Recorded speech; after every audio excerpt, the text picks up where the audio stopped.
Hi, I'm Pam, and today I'm talking about moms in video games.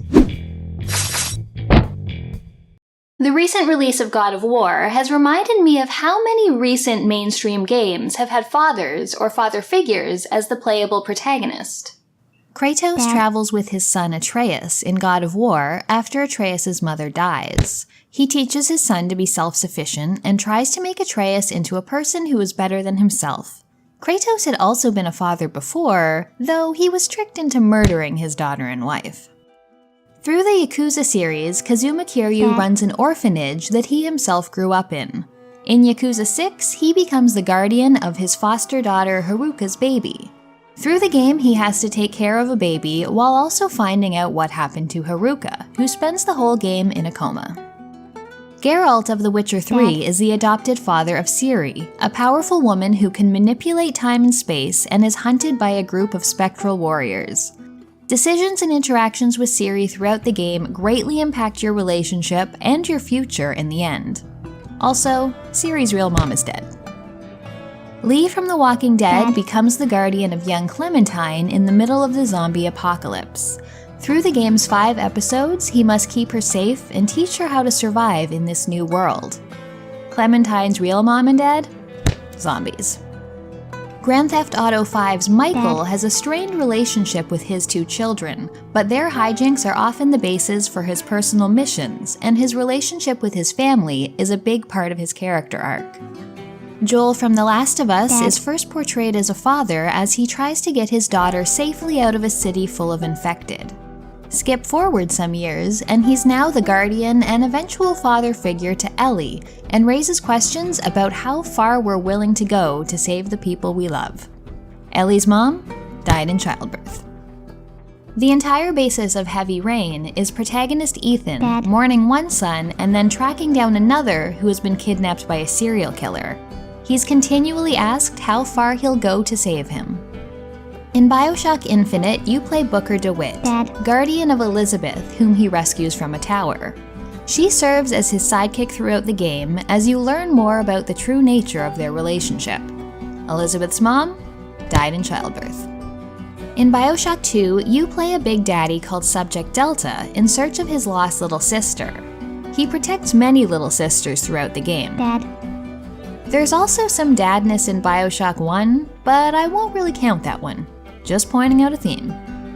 Red Dead Redemption's John Marston is an ex-outlaw, hoping to gain amnesty so he can give his wife and son Jack a safer, quieter life, and his actions in-game progress that goal.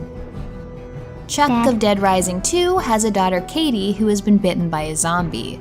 His need to provide her with life-saving Zombrex kicks off the game's events and is a recurring issue throughout. Katie's mom? Yeah, she's dead. To make a long story short, there are a lot of playable dads in the last 2 generations of games, and a lot of dead moms. In all the dad examples I listed, their relationship with their child, or ward, is a fairly important part of the game that influences events and their decisions.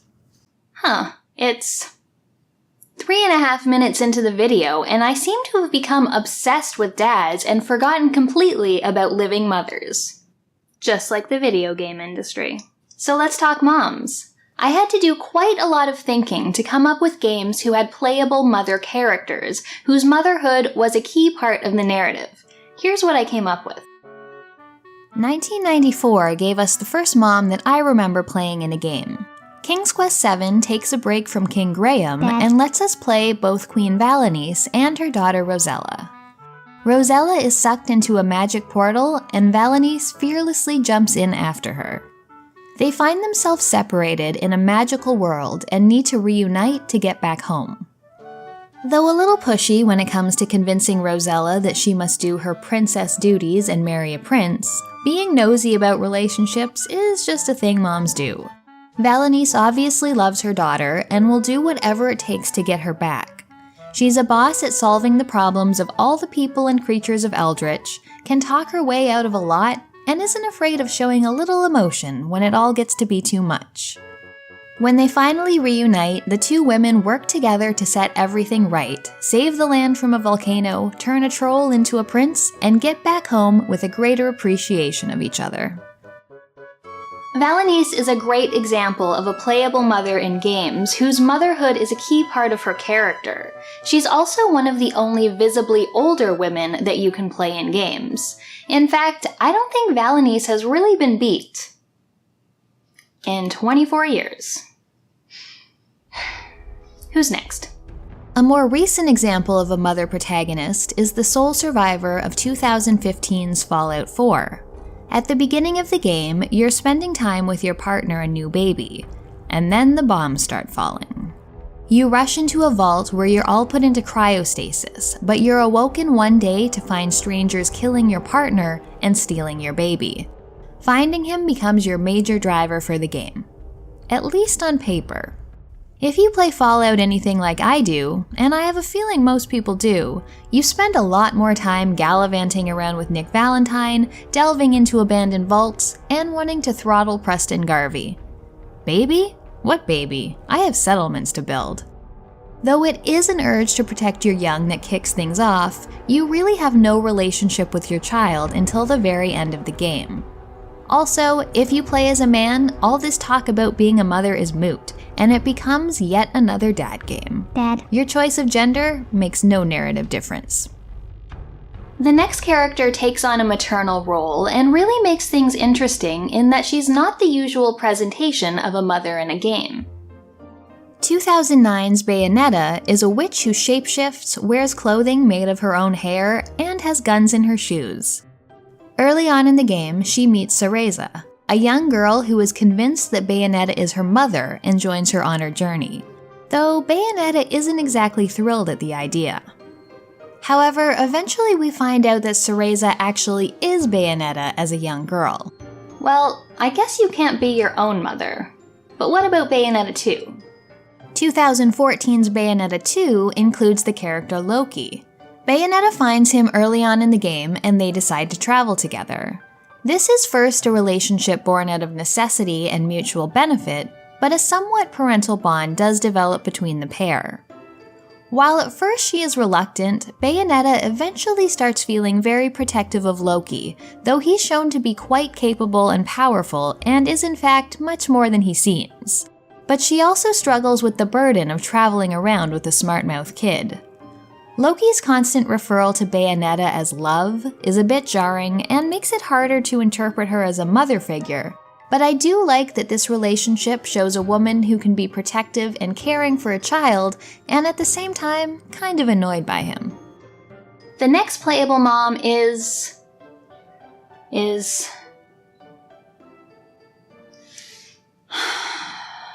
Oh, I got one. We have to go back another 15 years though.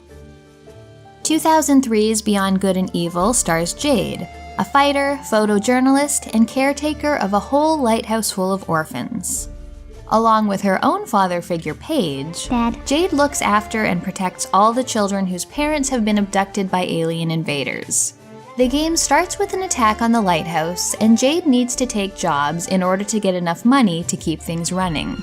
Though I have to say, actual interactions between Jade and any of her wards are few and far between, and when the mystery of the story starts unraveling and other characters come into play, they feel a little forgotten. There really aren't very many playable mother characters in games. I could reach more to list a few others.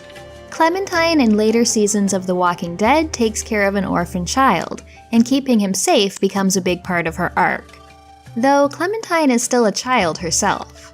Many fighting games have mothers in their large pool of characters, but fighting games aren't really known for their narratives. Video games have made decent strides in terms of giving us more female protagonists. While the gruff white dude with a gun is still pretty common in terms of pre-made characters, we have seen more women and people of color as protagonists in the last few years. But almost no mothers. You'd think with the number of games in which you play a father figure over the last decade, combined with the increase in female protagonists in general, you'd see more maternal figures. But if anything, there are less. If we look outside the scope of playable characters, mothers do appear fairly frequently, but they often fall into one of three groups. Dead parents are a fairly common trope in games and entertainment in general. Losing a parent is something most people will go through at some point, so it's no wonder why this comes up so often. But when it comes to mothers in games, they're often already gone from the outset, and none of them died of old age. This category contains a lot of moms, a number of which I already mentioned during the Dads rundown, and can be split into two subgroups. Some mothers are dead and mostly forgotten. They are narratively unimportant. In Final Fantasy X, both Yuna and Titus have dead mothers, but they don't really have a part in the story or development of either character. They see their mothers briefly in the far plane, but it's the pair's dead fathers, Jecht Dad. and Braska, Dad. who present them with challenges and motivation. In Fallout 3, your mother dies shortly after childbirth, while your father Dad. raises you, and his disappearance is the cause of you leaving the vault and going on an adventure. Evie and Jacob's mom Cecily in Assassin's Creed Syndicate also died after childbirth. In Bioshock, the mother of the protagonist sold him while he was still an embryo, and then was promptly murdered. In Gears of War 4, JD takes over from Dad Marcus Phoenix Dad. as the protagonist. His mother Anya, who had been a part of the series previously, dies off screen sometime between the third and fourth games, and you briefly visit her grave. The next moms provide inspiration and protection to their children. They may even kick off the game's events. But they're still dead. In the Blood Ties DLC of Rise of the Tomb Raider, Lara finds a letter from her late mother, Lady Amelia Croft, that inspires her to restore the greatness of her family name.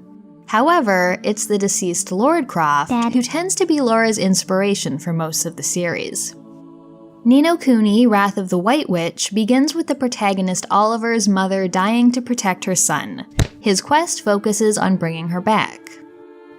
Ni no Kuni 2, Revenant Kingdom, begins with the protagonist's governess, Aranella, sacrificing herself for him. In the Dishonored series, Emily Kaldwin is the daughter of the murdered Empress. In the second game, Emily at one point puts her mother's spirit to rest. You can also choose to play through this as Corvo, Dad. making it another playable dad game.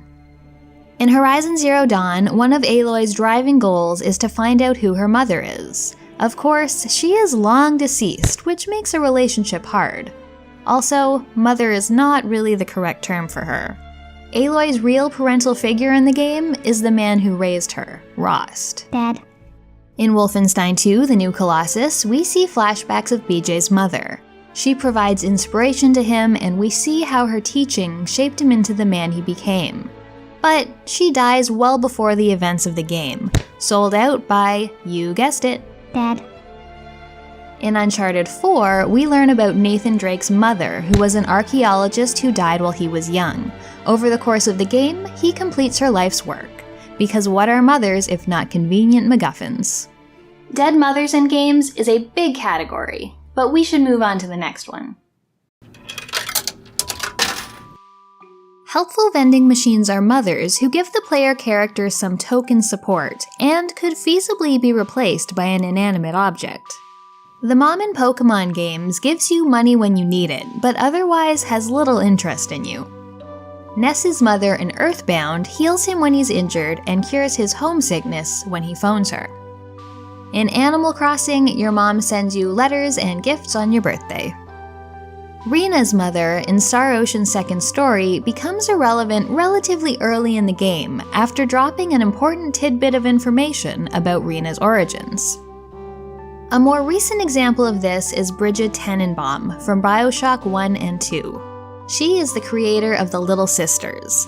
In the first game, she asks the player to save any of the Little Sisters he can and rewards him for doing so. Save 3 Little Sisters, get a gift, which you can find near an actual vending machine. Now the last category. Many maternal figures in games are a source of violence or horror and reveal a corruption of the tenets you'd usually associate with motherhood. A lot of games will use imagery of pregnancy and birth to create grotesque monsters, like brood mothers, which can be found in more than a few games. The female reproductive system is often a source of terror and confusion. In Resident Evil 7, once fairly normal matriarch Marguerite has been corrupted. She serves her guests human organs, is full of rage, and is a boss you must fight throughout the game. When you fight her for the last time, she gives birth to flies, and her womb hangs out of her body to serve as a weak spot. Flemeth is Morrigan's mother in the Dragon Age series. She's also the famed Witch of the Wilds, who prolongs her life by having daughters, then possessing their bodies. Morrigan herself also becomes a mother, though it's not because she wants a child, it's because she needs a fetus to be a vessel for an archdemon soul. She also coerces one of your party characters into having sex with her to make said demon vessel. The Mass Effect series also has its share of monstrous mothers. Liara's mother, Benezia, is a villain who has been indoctrinated by Saren. You have to fight and defeat her before she breaks free, atones, offers information important to the plot, and then moves on over to the dead mom bucket. Likewise, Samara in Mass Effect 2 is a Justicar who is hunting down her murderous daughter Morinth. You get a decision here. You either assist Samara in killing her own child, or let Morinth add her mother to the dead list. If we want to go back further in time, there's also Genova from Final Fantasy VII, Edea from Final Fantasy VIII, or Queen Braun from Final Fantasy IX. Often mothers, like Benezia, manage to bounce back and forth between the monster and dead categories. Lady Comstock in Bioshock Infinite is Elizabeth's stepmom. She's the one who had Elizabeth sealed in the tower, and during the game you have to fight her ghost, which appears as a siren. Once defeated, she helps you on your quest. In Dragon Age 2, the protagonist Hawke actually gets a living mother who is present and has some narrative importance. For a while. Then she's murdered by a serial killer, pieced together with the parts of other murdered women, and reanimated with magic. You have to fight her, and just before she dies again, she tells you how proud of you she is. In Tomb Raider Underworld, Lara finds her mother, who has long been presumed dead, has been turned into a thrall. Lara has to shoot her a whole bunch before being able to say her final goodbyes in the end. Moms have it rough in games. What is it about the idea of having a woman balancing having a life and adventures of her own with caring for a dependent and being alive that makes it so difficult to capture in a video game? And why does it seem so much easier to portray it with male characters? The reason usually given for the recent dadification of games is that the young men who grew up playing and developing games have grown up and are now having families of their own, and they're writing about how they're handling fatherhood. And I'm sure that's part of it. But I'm concerned about what the current state of mainstream games says about what stories we find relevant, interesting, and worth telling. The sad truth is that men's stories and men's experiences are considered universal, something anyone can appreciate. But stories about women are somehow seen as special interest, hence the use of names like chick flicks and chick lit to describe movies and books that revolve around women. It's really no different in games. Now, I'm not a mother, but I do have one, and she is the one who raised me and was the most important figure in my life growing up. I'd love to experience more games that showed that mother-child relationship as an important part of the story. It's not that I can't empathize with playing a father character. I've played and enjoyed a number of games I listed at the beginning of this video. I'd just like a chance to get a mom's point of view a little more often. The explanation that the mostly male developers are dads now only goes so far. Can they not pull from experiences with their own maternal figures? Or the mothers of their children? Other family? Friends? They can write about aliens, gods, or artificial intelligence, but not a living woman who has a child? If that's the case, get more women and more mothers onto your writing staff. Actually, that should happen anyway. Let's end this on a positive note and talk about a few mothers from recent, fairly mainstream games who are alive, not monsters, and an important part of the story. It won't take long. Though Geralt is the protagonist, Witcher 3 also includes Yennefer, who is Ciri's adopted mother.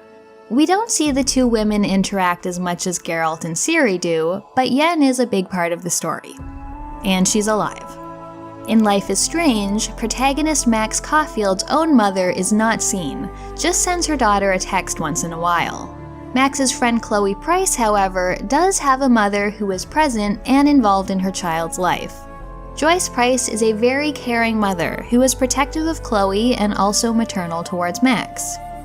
Though the end of Dragon Age Origins made it seem like Morrigan was going down the monster mother path, when she appears with son Kieran in Inquisition, we see that she actually cares a lot for her son. She's protective of him and a very good teacher. Motherhood may have mellowed Morrigan a little bit, but she's still sharp-tongued and a powerful, resourceful sorceress.